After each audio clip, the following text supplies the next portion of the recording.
بسم اللہ الرحمن الرحیم، السلام علیکم۔ میں ہوں آپ کا میزبان ساجد گنزل۔ آج 4 ستمبر ہے، سال 2021۔ 3 بڑی عام خبریں ہیں جو آج ویڈیو میں آپ کے سامنے رکھوں گا۔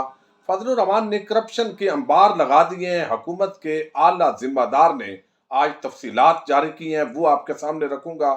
جمشید چیمہ کے بچوں کو زہر کس نے دیا، اس حوالے سے کچھ انکشافات ہوئے ہیں، ان پر بھی بات کریں گے۔ نور مقدم قتل کیس کے اندر تھراپی ورکس کا جو مالک ہے اس نے ایک پریس کانفرنس کی ہے، اس سے ہم ویڈیو کا آغاز کرتے ہیں۔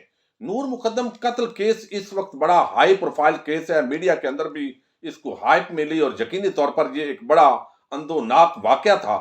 آج تھراپی ورکس کے مالک طاہر ظہور نے پریس کانفرنس کرتے ہوئے کہا ہے کہ زہر جعفر کو بطور شراب نوشی کا مریض مجھے ریفر کیا گیا تھا۔ میں نے کہا شراب نوشی کی عادت ہے تو زہر جعفر کو اسپتال میں داخل کرایا جائے۔ تھراپی ورکس کرائم سین نہیں بلکہ ایک میڈیکل سین سمجھ کر گیا تھا، یعنی ہم وہاں پر جب گئے موقع واردات پر تو ہمیں یہی تھا کہ کوئی معاملہ ہے، لیکن ہمیں تو نہیں پتا تھا کہ وہاں پر مرڈر ہو گیا ہے۔ ہمیں انویسٹیگیشن آفیسر نے جھوٹ بول کر بیان دینے کے لیے بلایا۔ تھراپی ورکس کے پاس تمام کال ریکارڈ ہے۔ ذاکر جعفر کو کال کر کے میں نے کہا کہ وہاں تو ڈیڈ باڈی پڑی ہوئی ہے جہاں آپ نے ہمیں بھیجا ہے۔ ذاکر جعفر نے کہا کہ شاید شراب زیادہ پی لی ہوگی اس لیے قتل ہو گیا ہوگا۔ ذاکر جعفر کا ری ایکشن جو ہے اس ملزم کا، زہر جعفر کا جو والد ہے، وہ کہتے ہیں اس کا بڑا نارمل سا ایک ری ایکشن تھا جس پر ہمیں حیرت ہوئی۔ ایسی خبر اگر کسی والد کو بتائی جائے تو ٹانگیں کانپ جانی چاہیے۔ اپنی فیلڈ میں زیادہ تجربہ کار ہوں، جو کیس بن گیا یہ میرے گمان میں بھی نہیں تھا۔ پولیس کا چالان 173 کا نہیں تھا، اب آ گیا ہے۔ میری اپنی 2 بیٹیاں ہیں، ہمیں بچی کا بہت دکھ ہے۔ ہم یہاں پیسہ بنانے نہیں بلکہ کام کرنے آئے ہیں۔ وکیل جو ہے انہوں نے بھی پریس کانفرنس کے اندر کی ہے، تو وہ انہوں نے بتایا کہ اصل میں یہ ہم تو ایک مریض سمجھ کر وہاں پر گئے ہیں، اس واقعے کے ساتھ ہمارا کوئی تعلق نہیں ہے۔ پولیس نے ملی بھگت کے ساتھ ہمیں پورے اس واقعے کے اندر انوالو کرنے کی کوشش کی ہے۔ بہرحال یہ ان کی سٹیٹمنٹ ہے۔ اب پولیس جو انویسٹیگیشن ہے اور عدالت اس پر کیا فیصلہ کرتی ہے وہ ہم جو ہے اس پر بات کریں گے۔ لیکن ایک اور بڑی ڈیولپمنٹ ہوئی ہے اور ہم نے دیکھا کہ گزشتہ روز، اگرچہ یہ 31 اگست کا واقعہ ہے، وزیر اعظم کے معاون خصوصی ہیں جمشید چیمہ صاحب، چند جو ٹیلنٹڈ لوگ ہیں وزیر اعظم کی ٹیم کے اندر ان میں ان کا شمار ہوتا ہے، اور آج کل خاص طور پر جو کسانوں کے حوالے سے یہ بہت ہی زبردست طریقے سے پرفارمنس دے رہے ہیں، ان کی ایک جو اہلیہ ہیں وہ بھی مسرت جمشید چیمہ، بڑی پرومیننٹ جو ہے وہ پالیٹیشین ہے۔ اب ان کے بچوں کو مبینہ طور پر زہر دیا گیا ہے۔ یہ وہ بتاتے ہیں کہ آج بتایا مسرت چیمہ نے کہ کک اور ڈرائیور نے مجھے اور بچوں کو زہر دینے کی پلاننگ کی۔ اب یہ چونکہ جو گھریلو ملازم ہیں ان پر براہ راست جو ہے الزام اب چلا گیا ہے۔ ملازم غلام عباس نے کک، ڈرائیور سمیت 4 ملازمین کی زہر دینے کی باتیں مجھے بتائیں۔ پولیس نے ملازم غلام عباس اور محمد رمضان کا بیان قلم بند کی ہے، اور اب جو وزیر اعظم کے یہ معاون خصوصی ہیں فوڈ سیکورٹی کے، انہوں نے مبینہ طور پر کہا جا رہا ہے کہ تحقیقات تو ہو رہی ہیں اور جو رپورٹ ہے وہ فرانزک کے لیے چلی گئی ہے، اور لیب کی جو بھی رپورٹ آئے گی، معدہ باش ہو چکا ہے، بچوں کی جو حالت ہے وہ خطرے سے باہر ہے۔